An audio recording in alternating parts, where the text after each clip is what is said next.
Hi everybody, Namaskar. In today's video we are going to talk about the article 29 and 30 which deals with the cultural and educational rights. Basically minorities के बारे में हम बात करेंगे and also other sections of the citizens. In last video we talked about the right to freedom of religion. ठीक है, तो the links of the videos that has been previously discussed are mentioned in the description. Please go through them. Right? चलिए start करते हैं. छोटी सी video होगी ये और इम्पॉर्टेंट भी है. So article 29 deals with protection of interest of minorities. ठीक है, and article 30 deals with right of minorities to establish and run educational institutions. ठीक है, so these two are the articles जिन्हें हमें इस वीडियो में डिस्कस करना है. सी one thing which I want to clarify here, so article 29 पहले discuss कर रहे हैं हम लोग. माइनॉरिटी जो सेक्शन होता है that varies from context to context. किस कॉन्टेक्स्ट में आप किस माइनॉरिटी की बात कर रहे हैं that varies to a huge extent. Minority के बारे में अगर आप बात कर रहे हैं तो माइनॉरिटी कोई सेक्शन किस जगह पे है, किस कॉन्टेक्स्ट में है, that varies to a great extent. For example, Christians are a minority except in Nagaland and Mizoram. All right. Similarly, Marathis, they are a majority in Maharashtra, but at national level they are a minority. All right. तो इस तरीके से कौन minority है, वो किस context में बात हो रही है, किस state की बात हो रही है, that varies. Now let's talk about Article 29, which basically discusses about the protection of interest of minorities. So it provides that any section of the citizens residing in any part of India having a distinct language, script or culture of its own shall have the right to conserve the same. तो कोई भी ऐसा section कहीं किसी भी part में India के रह रहा होगा, उनकी अपनी डिस्टिंक्ट लैंग्वेज होगी, कल्चर होगा, स्क्रिप्ट होगा, उनके पास पूरा फ्रीडम है. They have the right to conserve that. Nobody can take away that right from them. ठीक है. Further, no citizen shall be denied admission into any educational institution maintained by the state or receiving aid out of the state funds on grounds only of religion, race, caste or language. तो ऐसे educational institutions जिनको कि state administer कर रहा है, maintain कर रहा है या फंड प्रोवाइड कर रहा है, those institutions can not deny admission to any such group of minority. ठीक है. तो पहला प्रोविजन जो है, this is the first provision, ये प्रोटेक्ट करता है right of a group, while जो दूसरा प्रोविजन है this protects right of an individual. ठीक है, irrespective of the community to which he belongs. किसी भी माइनॉरिटी कम्युनिटी, किसी भी मेजॉरिटी कम्युनिटी का कोई भी इंडिविजुअल है, his right is very well protected under article 29. All right. Minority नहीं, मेजॉरिटी की भी प्रोटेक्टेड है. What can we infer from the term minorities used in this article? तो minorities का मतलब क्या है, minorities होते कौन है? Let's understand. So Article 29 grants protection to both religious minorities as well as linguistic minorities. तो रिलीजियस माइनॉरिटीज़ को तो प्रोटेक्शन ग्रांटेड है ही, लिंग्विस्टिक माइनॉरिटीज़ को भी आर्टिकल 29 प्रोटेक्शन ग्रांट करता है. However, Supreme Court held that the scope of this article is not necessarily restricted to minorities.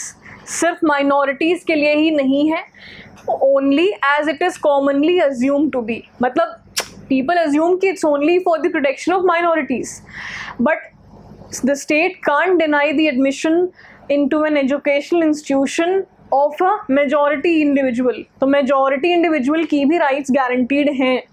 This is because of the use of the word section of citizen. तो एक जो article 29 में पहले mention था ना, हमने देखा था कि सेक्शन ऑफ सिटीजन्स, ये जो है इससे इन्फर गलत कर लिया जाता है कि सिर्फ माइनॉरिटी के लिए ही ये राइट्स प्रोटेक्टेड हैं, ऐसा नहीं है, मेजॉरिटी के लिए भी हैं, includes minorities as well as majorities. ठीक है, इंपॉर्टेंट टू नोट, याद रखिएगा। What does the language protect?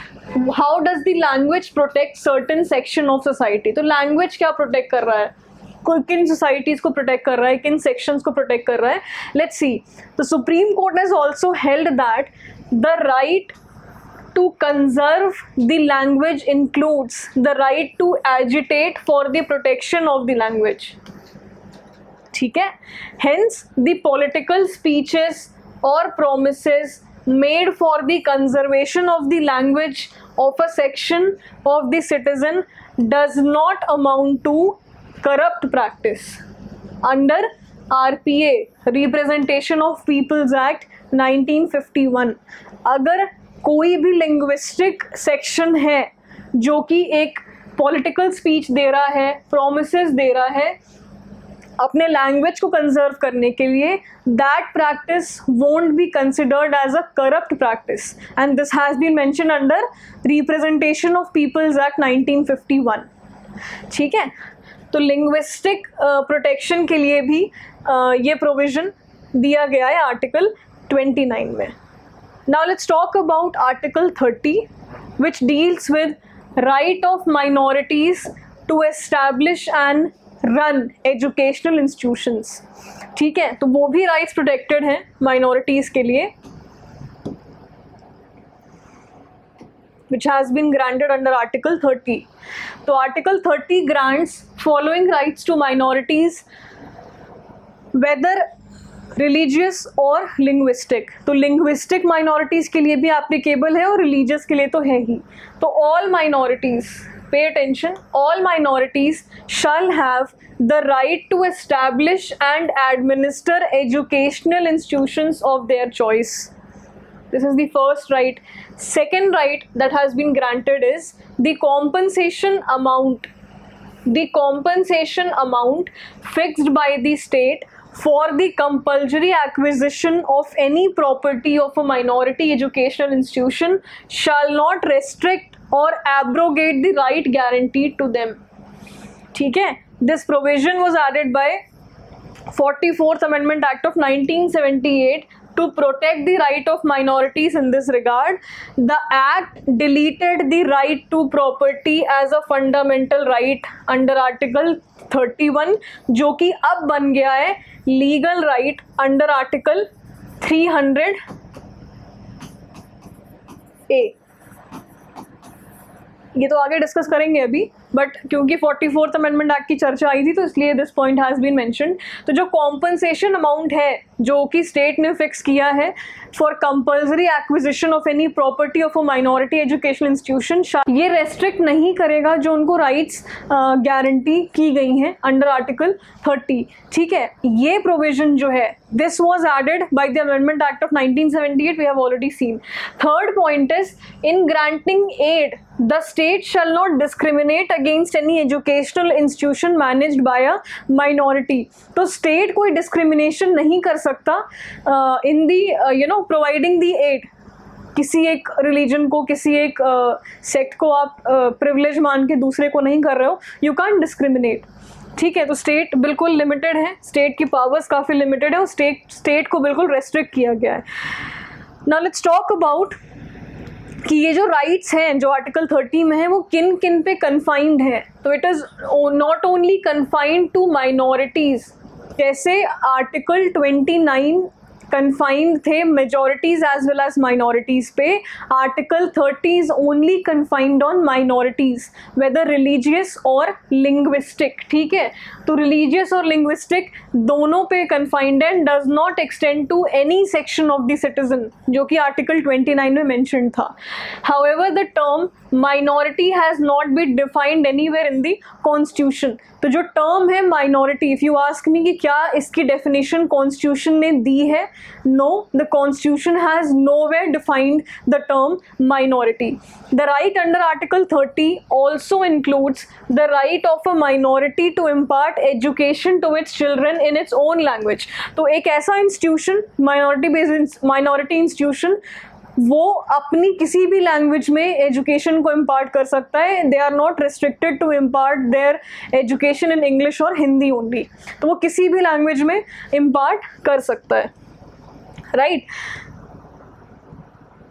What are the different types of minority educational institutions? 3 types हैं माइनॉरिटी एजुकेशनल इंस्टीट्यूशंस के, जो कि 29 के केस में 4 थे, यहाँ 3 तरीके के हैं. Minority educational institutions are of 3 types. First is that seek recognition as well as aid from the state. तो ये रिकॉग्निशन भी ले रहे हैं और एड भी ले रहे हैं. पहला टाइप ये हुआ. Second type is that seek only recognition, जो कि सिर्फ रिकॉग्निशन ले रहे हैं स्टेट से and not the aid. Third is that neither seek recognition nor seek aid from the state. So these are the 3 types of minority educational institutions, right? अब ये बात करते हैं कि क्या इन minority educational institutions को रेगुलेट किया जाता है, क्या are they regulated by the state. तो जो पहला और दूसरा टाइप था, which means first type was which has been recognized as well as aided by the state. This was the first type we talked about. Second type was which only gets recognition from the state and not the aid. And third was neither recognition nor aid. दोनों नहीं मिल रहा है, ठीक है. तो जो पहला और दूसरा टाइप है, which seeks recognition and aid and which seeks recognition, इनके पास they are subject to regulatory power of the state with regard to, किस regard में है, syllabus prescription, academic standards, discipline, sanitation, employment of teaching staff and so on. ठीक है. तो जो कि recognised है, एडेड है एंड जो रिकॉग्नाइज्ड है, these 2 types of institutions they are regulated by the power of state in regard of academic standards, in regard of syllabus, in regard of employment of the teaching staff, health, sanitation, discipline and so on. The institution of third type, मतलब जो कि ना ही regulated है और ना ही aided है, ये free हैं. They are free to administer their affairs but subject to operation of general laws. General laws तो अप्लाई होंगे, जैसे contract law, labour law, industrial law, tax law, economic regulations and so on. ठीक है. तो employment basis पे जो laws हैं, employees के ऊपर जो लॉज एप्लीकेबल होंगे, जनरल लॉज, वो तो ऑपरेटेड हैं इन पे भी, बट ये खुद से सिलेबस डिज़ाइन करेंगे, discipline power, discipline, employment of the teaching staff, non teaching staff, ये सब इनके खुद के मैनेज्ड रहेंगे. ठीक है. Now let's talk about the cases which are related to establishment and administration of minority educational institution. तो कुछ ऐसे cases रहे हैं जो कि minority educational institutions के establishment के ऊपर रहे हैं. Let's talk about those cases. The first case is Secretary of Malankara Syrian Catholic College case of 2007. तो सुप्रीम कोर्ट ने कुछ जनरल प्रिंसिपल्स को समराइज किया था इस केस के द्वारा. पहला है the right of minorities to establish and administer educational institutions of their choice comprise of the following rights. क्या राइट्स दी गई हैं? First is to choose its governing body in whom the founders of the institution have faith and confidence to conduct and manage the affairs of the institution. So they are free to choose the governing bodies जिन पे founders को पूरा trust होगा, faith होगा, ठीक है, confidence होगा. Second point is they are free to appoint teaching staff as also the non-teaching staff and to take action if there is dereliction of duty on the part of any type of its employees. अगर किसी भी तरीके की उन्हें issue लग रही है अपने टीचिंग नॉन टीचिंग स्टाफ्स के ड्यूटी को इम्पार्ट करने में, they can take actions according to them. Third right which has been granted to them is to admit eligible students of their choice and to set up a reasonable fee structure. ठीक है. Another right that has been granted is to use its properties and assets for the benefit of the institution. ठीक है, easy है, याद रखिएगा, समझिएगा. Second right जो इन पे कॉन्फर होता है वो होता है the right conferred on minorities under article 30 is only to ensure equality with the majority. Minority को मेजॉरिटी के साथ इक्वालिटी प्रोवाइड करने के लिए ही ये राइट्स दिए जा रहे हैं under article 30 and not intended to place the minorities in a more advantageous position. हमें माइनॉरिटी और मेजॉरिटी को इक्वल स्टेटस देना है, ना कि माइनॉरिटी को एक एडवांटेजियस पोजीशन में डाल देना है vis a vis the majority in comparison to a majority. The general laws of land relating to national interest, national security, social welfare, public order, morality, health, sanitation, taxation, etc. applicable to all will equally apply to minority institutions as well. So we have seen कि जो एक general laws apply होते हैं, चाहे वो labour law, contract law हो या public order, health, morality, ये इन पे भी अप्लाई होंगे. ठीक है, general laws will be applicable to them also. This has been clarified by the Supreme Court. Another right that has been granted is to establish and administer educational institution is not absolute. ये right absolute नहीं है, nor does it include the right to maladminister. You can't maladminister. आपको administration की right है, maladministration की right नहीं है. There can be regulatory measures for ensuring educational character and standards and maintaining academic excellence. ठीक है, there can be checks on administrations as are necessary to ensure that the administration is efficient and sound so as to serve academic needs of the institution. तो checks भी apply हो सकते हैं administration के ऊपर. ठीक है, regulatory measures किए जा सकते हैं कि उनका एजुकेशनल कैरेक्टर और स्टैंडर्ड एक एक्सेलेंस, एकेडमिक एक्सेलेंस मेंटेन करता हो. Another is regulation made by the state concerning generally the welfare of students and teachers, regulations laying down eligibility criteria and qualifications for appointment as well as conditions of service of employees both teaching and non teaching. तो teaching और non teaching दोनों के बारे में conditions दिए जाएंगे. regulations to prevent exploitation or operation of employees and regulations prescribing the syllabus and curriculum of study fall under this category. तो ये भी mentioned है इसमें. Such regulations do not in any manner interfere with the right under Article 30 Clause 1. तो ये basically interfere नहीं कर रहा है, but to keep the checks and keep an eye कि maladminister ना हो. एडमिनिस्ट्रेशन का राइट है, मैल एडमिनिस्ट्रेशन का राइट नहीं है. तो मैल एडमिनिस्ट्रेशन ना हो उसके लिए ये चेक्स, ये रेगुलेशंस जो है वो अप्लाई होंगे. इससे इनकी राइट जो 30 क्लॉज 1 में दी गई है वो हैम्पर नहीं हो रही है. ठीक है. Another is the subject to eligibility conditions, qualifications prescribed by the state be met, the unaided minority educational institutions will have the freedom to appoint teachers, lecturers by adopting any rational procedure of selection. तो ये भी इनको right दिया गया है. Another is extension of aid by the state. ठीक है, extension of aid by the state does not alter the nature and character of the minority educational institutions.